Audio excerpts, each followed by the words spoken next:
Vamos a ver ahora, por último, el envío del formulario 1700 o 1701 por la web. Esto, como bien decía Alejandro, es una opción. No es que sea, no es un tema impuesto, obligatorio, como el caso de la constancia, sino que es una opción, una alternativa al concurrir presencialmente a las oficinas de DGI. En esta primera etapa, los actos habilitados van a ser enajenación o promesa. Y que corresponda IRPF o IRNR. Es decir, son todos excepto cuando el enajenante es, por ejemplo, una sociedad que tributa IRAE, en fin. Si corresponde IRPF o IRNR, aunque no se determine impuesto, puede enviarse por la web.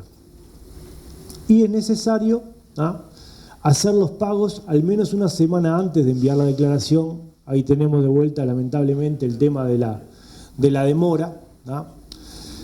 Y contar con clave con contrato. Entendemos que ustedes normalmente cuando autorizan una operación, retienen el impuesto, normalmente lo vuelcan inmediatamente. Si es así, cuentan una semana, por ejemplo, hice la operación el lunes, retuve el lunes, quizá pagué el lunes mismo o el martes, a la semana siguiente ya voy a poder enviar el 1700 por la web. Hay algunos casos que lamentablemente se demoran algunos días más, pero bueno, son procesos que se está trabajando, como decía Alejandro, arduamente para tratar de minimizar estos tiempos que la verdad que son algo extensos o bastante extensos para las herramientas que tenemos hoy. Bueno, y la otra condición es que es necesario contar con una clave con contrato. No sé si ustedes lo saben, pero nosotros tenemos, digamos, dos niveles, digamos, de clave. El PIN, que se obtiene habitualmente en Habitat, y la clave con contrato, que es una clave que se otorga necesariamente a condición de firmar un contrato en DGI. Este contrato nos habilita a facturar el timbre profesional a través de una cuenta de Antel. Volvamos a cómo hacía para obtener el contrato. Voy a servicios en línea con clave con contrato en la web principal de DGI. Y ahí, donde está marcado, puedo descargar el contrato de adhesión.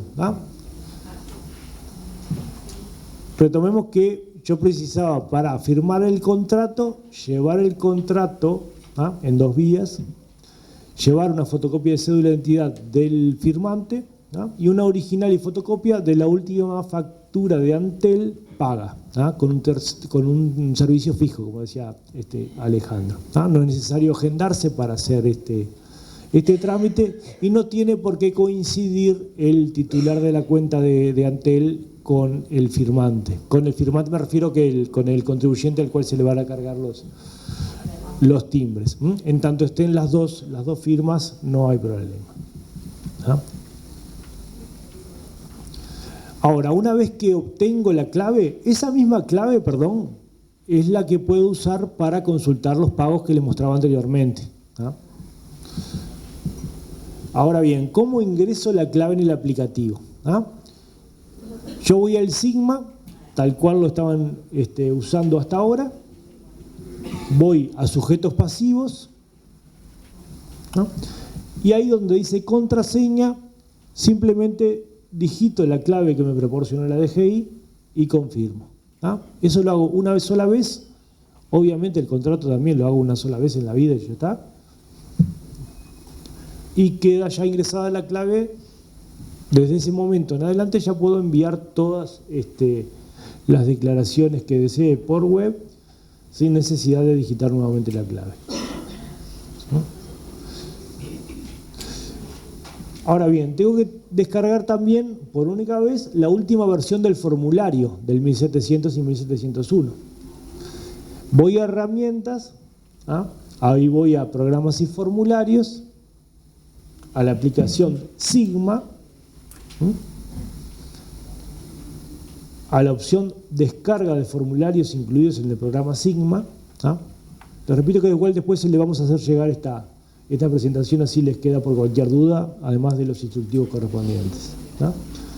Y descargo el formulario 1700 y 1701 con el programa cerrado, o sea, con el Sigma cerrado, y los ejecuto simplemente con un doble clic arriba del archivo. Ya con eso me queda actualizado el formulario. ¿Ah?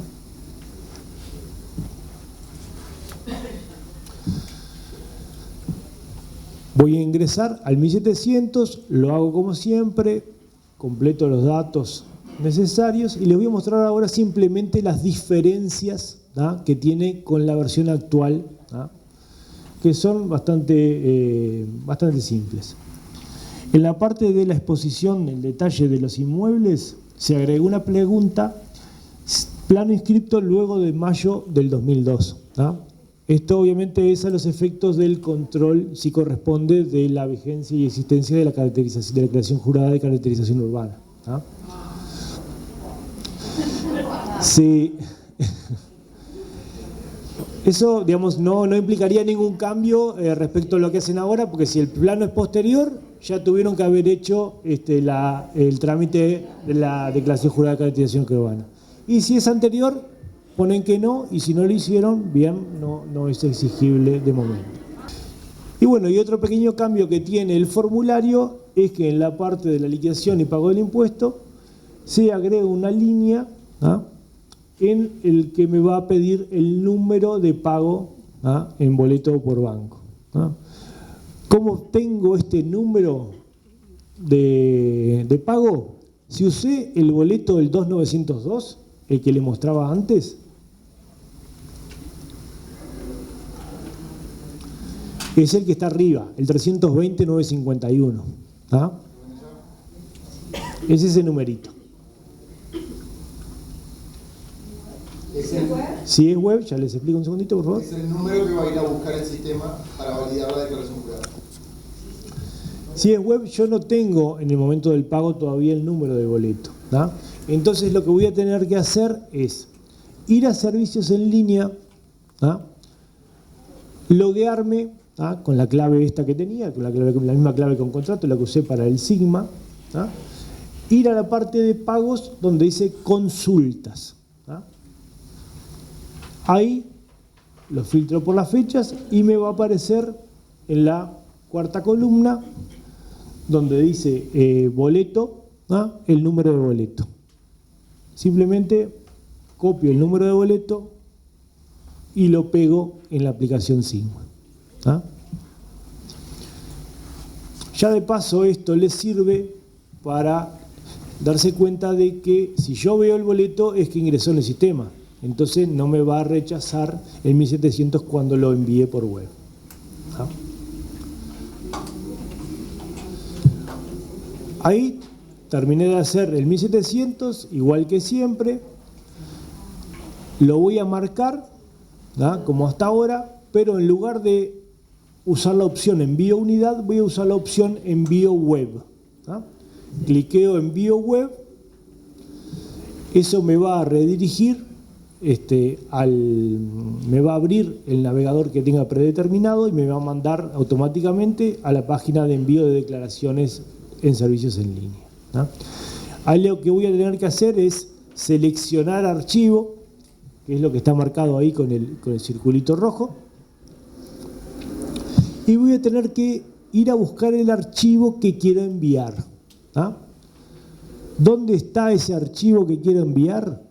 En esa ruta que está marcada ahí, en el equipo, en el disco C, ¿ah?, en la carpeta Sigma 10 y en la carpeta web.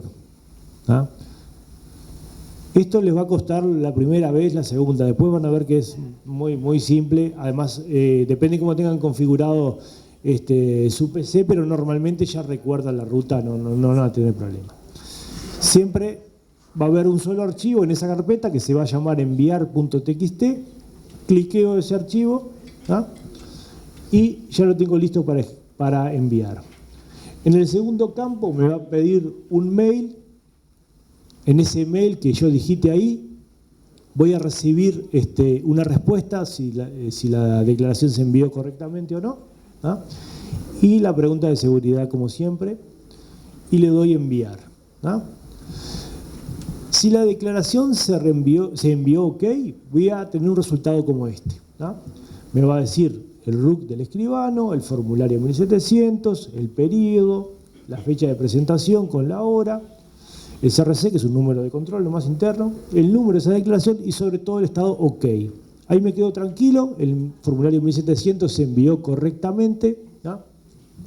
Y este resultado oficia junto con el 1700 como comprobante de haberse presentado el formulario en DGI, ¿no? O sea, lo que ahora ustedes están haciendo es llevar el 1700 sellado, digamos, al registro de la propiedad inmueble, con el 1700 enviado por web, una impresión, y esto ya alcanza como constancia de haber presentado el 1700. A su vez, como decía Alejandro, estamos trabajando con la Dirección de General de Registros y la Asociación para tratar de todos estos trámites, digamos, toda esta información que tenemos los organismos, intercambiarlas directamente y que no sea necesario que ustedes vayan a buscar una cosa, lleven para otro lado y demás.